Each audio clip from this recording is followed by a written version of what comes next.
バンクーバーの車両保険更新しました。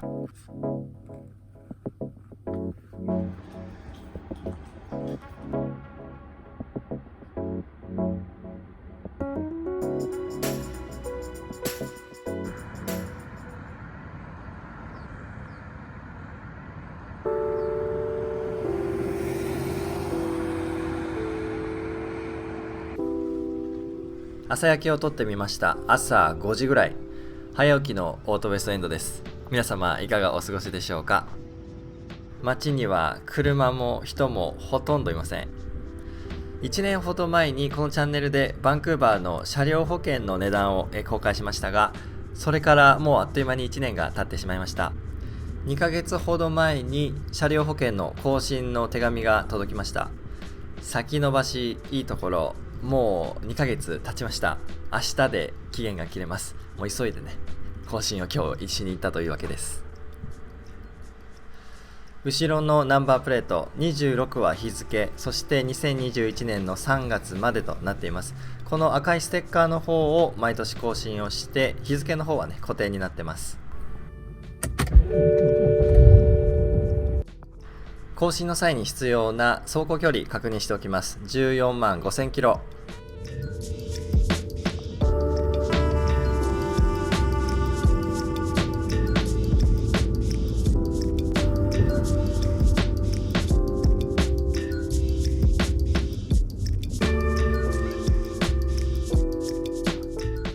はい、到着しました。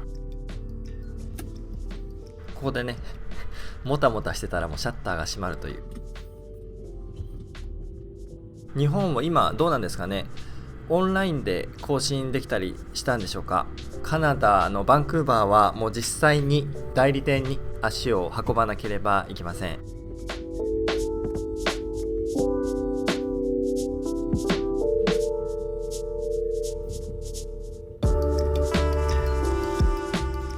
今年からオンラインで見積もりだけは見れるようになりました。どのオプションをつけるとこの値段になるとかっていうのを事前に確認しておくことができます。今回は前年と同様、特にね保証内容を変えずに、もう基本的なものしかつけていません。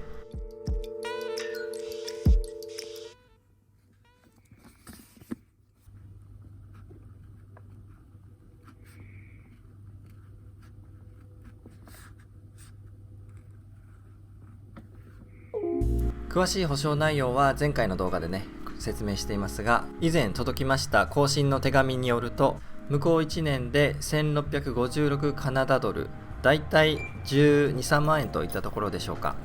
これ車両保険実は全くつけていません。これだいぶ高いですよね。バンクーバーのあるブリティッシュコロンビア州というところ、カナダの中で一番保険料が高いです。他の州に比べてもう安いところと比べると倍ぐらい。理由は単純明快。もうね、この車両保険の会社が一つしかありません。実際に手続きを行う代理店はたくさんあるのですが、そこで扱っている商品は全てこのオートプランという車両保険1本のみ。他にライバル企業が出てくれば安くなるんですけどね、州運営なのでそれも厳しいのかなといったところです。早々に手続きを終えまして、来年3月までの新しいステッカーをゲットしました。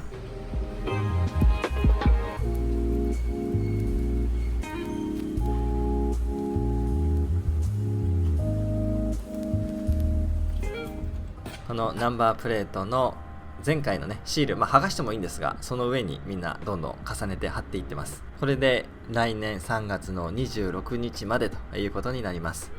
この色を見ればね、いつ切れるのかがわかるので、警察の人もこれを見てねやってるんでしょうね。2022年が緑ということなんでしょう。カナダのバンクーバーの車両保険の更新方法、更新の手紙が届きましたら、それを代理店に持って行って、保証内容間違ってなければそのままステッカーをもらって貼るだけといった流れになります。ぜひ参考にしてみてください。ターゲット層狭という感じですが、今日はねコアな層を狙っていった動画になりました。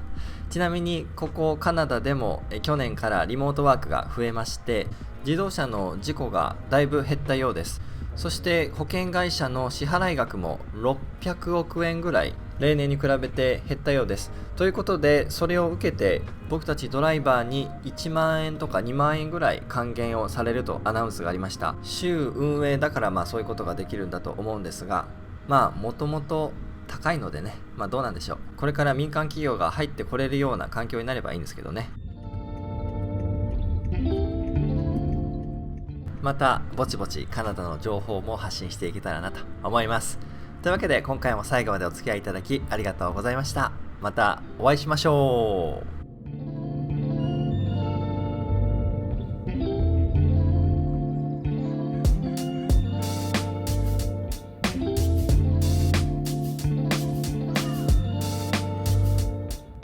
娘が人生初のスケボーに乗りました。